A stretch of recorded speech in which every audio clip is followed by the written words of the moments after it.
Wesh la famille, j'espère que vous allez bien. On se capte les gars pour une nouvelle vidéo. Aujourd'hui, on va parler d'une chose qu'a trouvé la commu. Et en fait, j'ai creusé un peu plus et j'ai découvert un truc de malade sur Midas. Vous allez voir son lien avec le prisonnier. Ça va super loin. Mais avant toute chose les gars, on va remercier Master Norman qui a utilisé le code Nanas dans la boutique Fortnite. Donc Nanas comme la chaîne YouTube. Et on remerciera les autres à la fin de la vidéo. Rappelez-vous la saison 7 de Fortnite. La saison 7 a commencé avec un iceberg qui s'est collé à la map et on a découvert le sergent Winter et plus tard on a découvert le château de Polar Peak. À l'intérieur on avait un trône et on s'est dit direct que c'était pour le roi des glaces. Le roi des glaces qui était le palier 100 de la saison. Donc on a compris que c'était un peu le roi du château et plus tard on a vu qu'en fait il détenait quelqu'un qui était dans une énorme prison en dessous du château et plus le temps a avancé et plus on a découvert avec le château qui commençait à fondre que en fait cette personne là avait le pouvoir de fondre la glace, donc du coup il était en feu et en fait on a découvert plus tard qu'il s'était libéré et on a eu cet écran de chargement où du coup on voyait le prisonnier s'échapper de la prison qui le retenait, capturé par le roi des glaces. Du coup il est parti plus loin dans la map, on a eu plusieurs étapes où il fallait le rendre plus libre de ses mouvements parce qu'il avait plusieurs serrures liées à lui. Donc au début il fallait trouver une clé, ensuite il avait fallu aller à côté d'un feu de camp et en fait en gros on suivait l'histoire qui était racontée sur les écrans de chargement. Le premier écran de chargement nous montrait le prisonnier s'évader et un autre écran de chargement par exemple nous montrait le prisonnier à côté d'un feu de camp et nous aussi on devait aller à côté d'un feu de camp pour libérer le prisonnier. Plus tard le dernier rituel a été d'aller dans un endroit où il y avait plusieurs coupelles en cercle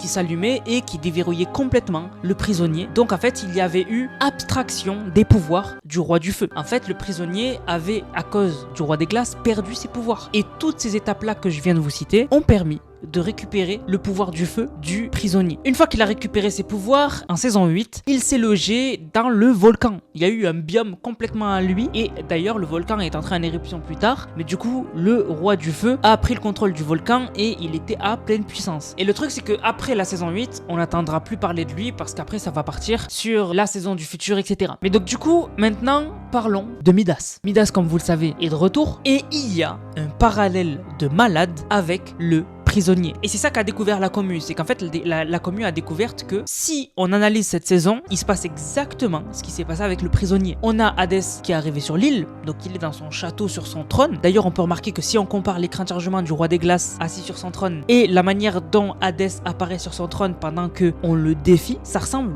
beaucoup. Et on a découvert que dans les enfers, donc dans le château d'Hadès, il n'y a qu'une seule grosse prison qui retient quelqu'un. Ce quelqu'un, c'est Midas. Premier lien avec le roi des glaces, les deux étaient retenus dans une prison, dans une sorte de château, une grosse base. Ensuite, ce qui s'est passé, c'est que Midas s'est échappé, comme le prisonnier qui s'est échappé de sa prison de Polar Peak. Midas s'échappe et là, c'est flagrant. Encore un lien avec le prisonnier, puisque si on compare l'écran de chargement où on voit le prisonnier s'échapper de sa cage, enfin plutôt de sa prison de Polar Peak et qu'on compare celle où on voit Midas s'échapper de sa prison, c'est pareil. C'est pareil, on les voit tous les deux de dos aller vers la sortie. C'est un truc de ouf. Ça, c'est pas moi qui l'ai découvert, c'est la commu. Mais à partir de maintenant, tout ce que je vais vous dire là, je l'ai trouvé moi-même. C'est parce que j'ai voulu creuser un peu plus sur cette affaire-là et je me suis rendu compte que ça va super loin. On disait que le roi du feu, quand il était dans la prison du roi des glaces, eh bien en fait, il avait perdu ses pouvoirs. C'est-à-dire qu'il ne pouvait pas utiliser ses pouvoirs parce que ça aurait été facile. Il était dans une prison de glace. Quoi de plus simple que d'activer ses pouvoirs pour faire fondre la glace et s'échapper. Mais il a fallu qu'il attende petit à petit que la glace fonde pour pouvoir s'échapper. Il s'est passé exactement la même chose avec Midas et ça nous a expliqué dans les quêtes de Midas que je vous invite à faire. On apprend qu'en fait, Midas s'est libéré comment? Il s'est libéré grâce à un soldat qui lui a détaché une des chaînes qui retenait ses deux mains. Et c'est avec une chaîne détachée qu'il a recouvré une partie de ses pouvoirs et a pu transformer la deuxième chaîne en or et qu'elle est devenue malléable et qu'il a pu la casser parce que on nous explique que les chaînes de Hadès empêchent le toucher d'or. C'est du jamais vu. Voilà, c'est du jamais vu et en plus on se demandait est-ce que Midas contrôle son pouvoir ou pas et il ne le contrôle pas en fait. Tout ce qu'il touche se transforme en or. Fortnite a fait certaines erreurs dans des clips où on le voit toucher des choses qui ne se transforment pas en or, mais Midas ne contrôle pas son pouvoir et j'ai la preuve. Mais donc du coup, on a eu exactement la même chose que le roi du feu. Le roi du feu ne pouvait plus utiliser ses pouvoirs, Midas ne pouvait plus utiliser ses pouvoirs. Le roi des glaces pouvait contrer le feu du prisonnier. Hadès pouvait contrer le pouvoir de Midas, le toucher d'or, avec des chaînes spéciales qui annulaient son pouvoir. Les similarités sont dingues.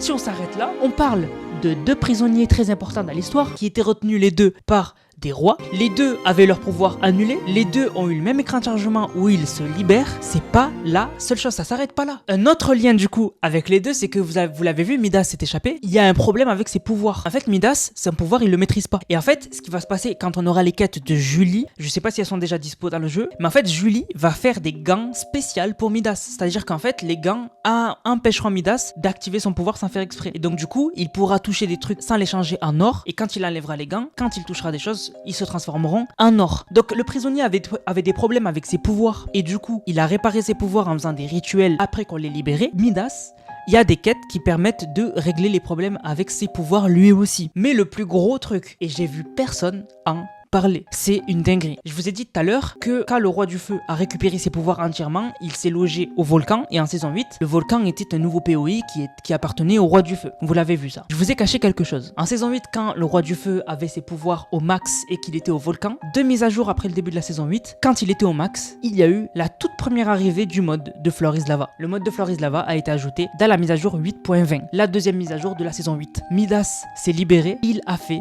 le mode de Floris Lava. Et c'est son mode, puisque c'est Midas qui le présente, mais en plus, c'est pas de la lave, c'est de l'or fondu. Et il a activé les volcans tout autour de la map. Donc en fait, ça, c'est un truc de ouf. Les deux ont un lien incroyable. J'ai l'impression que Midas est l'héritier du roi du feu. C'est un truc de ouf. Ils ont trop de similitudes. Quand vous résumez tout ce que je vous ai dit, c'est abusé les similitudes qu'il y a. Alors c'est peut-être juste une coïncidence, parce que Fortnite avait bien aimé ce qu'ils avaient fait avec le roi du feu, et ils ont décidé de faire la même chose, un petit clin d'œil au roi du feu en faisant ce qu'ils ont fait avec Midas. Mais c'est flagrant.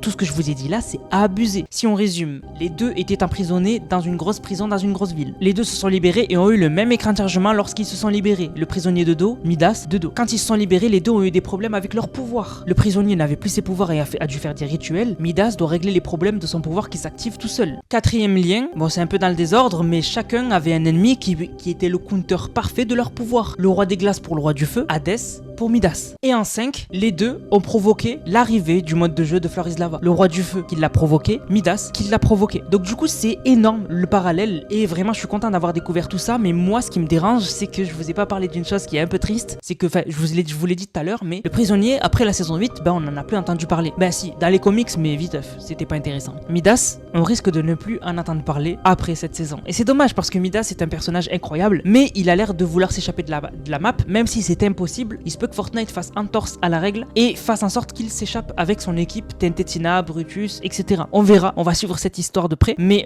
dès la mise à jour de mardi, on devra avoir plus d'infos. Mais voilà, je voulais vraiment parler de ça et du lien qu'il y a entre Midas et le roi du feu, c'est incroyable, je n'ai jamais vu ça, c'est un truc de ouf. Et c'est pas moi qui ai découvert le lien entre les deux à la base quand on compare les deux écrans de chargement des deux qui s'échappent. Par contre, tout ce que je vous ai dit après, c'est moi qui l'ai découvert. Le fait que les deux avaient les pouvoirs qui étaient annulés, le fait que le retour du mode de jeu de Floris Lava c'est eux, le fait qu'ils aient dû faire des choses pour leur pouvoir c'est moi. Donc voilà, tout ça pour dire que vraiment je suis content d'avoir fait ces trouvailles. N'hésitez pas à me dire ce que vous en pensez dans les commentaires. Est-ce que vous aussi vous voyez des similitudes entre Midas et le roi du feu? N'hésitez pas à me le dire dans les commentaires. Maintenant on va remercier ceux qui ont utilisé le code Nanas. Je vous rappelle, vous mettez le code Nanas dans la boutique, NANASS, ça me soutient énormément. Et si vous m'envoyez la vidéo sur mon serveur Discord dans l'onglet code Nanas, vous avez une dédicace en fin de vidéo. Donc merci à Frigim qui a régalé avec le code Nanas, merci beaucoup à Yannick, merci beaucoup à Curlex, merci beaucoup à Kiyuyu, merci beaucoup à Phoenix, merci beaucoup à Daoud, merci beaucoup à Marie, merci Shadi, merci Nilish qui a dit code Nanas pour le nouveau pass de combat chapitre 5 saison 2. Merci beaucoup frérot, merci à Zentorno, merci beaucoup à Laura, merci beaucoup à Adrien, merci beaucoup à Zarknos, merci beaucoup à Benyas, merci beaucoup à Gwendek, merci beaucoup à Yayu, merci beaucoup à Lou, merci beaucoup à GK Flop, merci beaucoup à Moonsos, merci beaucoup à Enzo, merci beaucoup à Nico, merci beaucoup à LBK, merci beaucoup à TNT Tino, merci beaucoup à Samy, merci beaucoup à Hugo, merci beaucoup à Aguilas, merci beaucoup à Neolixi, merci beaucoup à Mathéo, merci beaucoup à Mathias, merci beaucoup à Mytox, merci beaucoup à Gochen, à Redsign, à Quentin, Le Blédard, Game Tower,